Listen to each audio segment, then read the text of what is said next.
Breaking news చూస్తున్నాం. ఆంధ్రప్రదేశ్ ముఖ్యమంత్రి జగన్మోహన్ రెడ్డి నెల 27 నుంచి జిల్లాలో పర్యటించనున్నారు. బహిరంగ సభల్లో పాల్గొనడంతో పాటు కేడర్తో సమావేశాలు నిర్వహిస్తారు. కొన్ని జిల్లాలకు కలిపి ఒకే చోట బహిరంగ సభ ఏర్పాటు చేయడం, అనంతరం జిల్లాల వారీగా కార్యకర్తలతో సమావేశమయ్యేలా జగన్ పర్యటన షెడ్యూల్ ఖరారు చేశారు.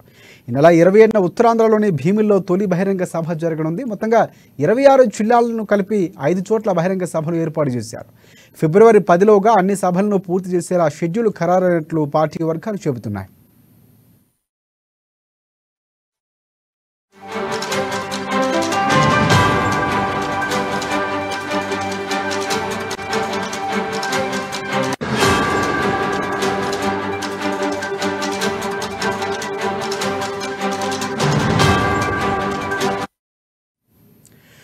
రైట్. ఆంధ్రప్రదేశ్ ముఖ్యమంత్రి జగన్మోహన్ రెడ్డి ఈ నెల 27 నుంచి జిల్లాలో పర్యటించనున్నారు. బహిరంగ సభలో పాల్గొనడంతో పాటు కేడర్తో సమావేశాలు నిర్వహిస్తారు. ఇక కొన్ని జిల్లాలకు కలిపి ఒకే చోట బహిరంగ సభ ఏర్పాటు చేయడం, అనంతరం జిల్లాల వారీగా కార్యకర్తలతో సమావేశమయ్యేలా జగన్ పర్యటన షెడ్యూల్ ఖరారు చేశారు.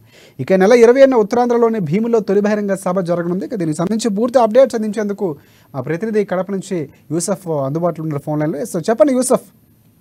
Thank you Rajasekhar. ఆంధ్రప్రదేశ్ ముఖ్యమంత్రి వైఎస్ జగన్మోహన్ రెడ్డి ఈ వాటి నుండి రీజనల్ స్థాయిలో సమావేశాలు నిర్వహించబోతూ ఉన్నారు. కార్యకర్తలతో పాటు పార్టీని నమ్ముకొని ఇప్పటిదాకా పనిచేసినటువంటి ప్రతి ఒక్క నాయకునితో కూడా వారి యొక్క ఫీడ్బ్యాక్ ను తీసుకొని ఉన్నారు.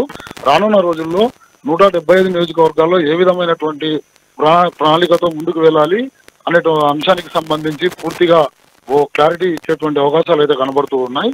ఇప్పటికే ఎక్కడెక్కడైతే నియోజకవర్గాల్లో ఎమ్మెల్యే అభ్యర్థులను మార్చారో ఆ ఎమ్మెల్యే అభ్యర్థులు మార్చిన చోట కూడా సమన్వయం చేస్తూ ఇప్పటి వరకు ప్రభుత్వం చేసినటువంటి సంక్షేమ పథకాలు ప్రజల వద్దకు ఏ దశలో చేరాయి, వీటన్నిటిని కూడా కార్యకర్తలకు హితోపద చేయనున్నారు. ఎంపీ అభ్యర్థులతో పాటు ఎమ్మెల్యే అభ్యర్థులను కూడా ఈ కార్యకర్తల సమావేశంలో కలిపి అందరినీ ఏకతాటిపై తీసుకొచ్చేటువంటి ప్రణాళికను అయితే రూపొందిస్తూ ఉన్నారు. ఇప్పటికే మిథున్ రెడ్డి కావచ్చు, వైవి సుబ్బారెడ్డి కావచ్చు, ఉత్తరాంధ్ర నుంచి ఈ యొక్క రీజనల్ కమ్యూనిటీ మీటింగ్లను ప్రారంభించేందుకు సన్నాహాలు చేస్తూ ఉన్నారు. ఇందుకు పూర్తి స్థాయిలో పార్టీ పరంగా చేయాల్సినటువంటి కార్యక్రమాలన్నింటినీ కూడా ప్రజలకు అందజేయాలి. ఇప్పటి వరకు ఎవరైతే కార్యకర్తలకు ఏ విధమైనటువంటి లబ్ధి చేకూరలేదో వాళ్ళందరినీ పిలిచి బుజ్జగించేటువంటి ప్రయత్నాలు కూడా కొనసాగిస్తూ ఉన్నారు. పూర్తిగా ఈ పర్యటన ఈ ఒక నెల రోజుల పాటు కొనసాగనుంది. 175 నియోజకవర్గాలకు సంబంధించిన అన్ని ప్రాంతాలను కలుపుకొని ఈ యొక్క ప్రణాళిక రూపొందిస్తూ ఉన్నారు. అన్ని చోట్ల కూడా సమీక్షలు అయితే జరిగేటువంటి అవకాశాలు అయితే కనబడుతున్నాయని చెప్పవచ్చు రాజశేఖర్. అంటే మొదటి భీమునికి సంబంధించి బహిరంగ సభ నిర్వహించబోతున్నట్లు తెలుస్తుంది. సో దానికి సంబంధించి కన్ఫర్మ్ అయినట్లు ఏమైనా పార్టీ వర్గాల నుంచి మనకు సమాచారం ఏమైనా ఉందా?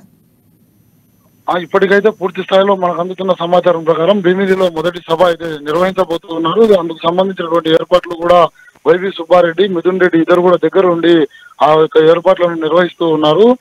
ఏ విధంగా ఎంతమంది దాదాపు ఒక్కొక్క సభకు 3 లక్షల మంది కార్యకర్తలు హాజరయ్యేటువంటి ప్రణాళికను కూడా రూపొందించారు. పూర్తిగా వాటి నుండి ఆ ప్రణాళికలు అమల్లో చేసేందుకు కూడా వారు ప్రయత్నాలు కొనసాగిస్తున్నారు Rajasekhar. Right. Thanks for updates Yusuf.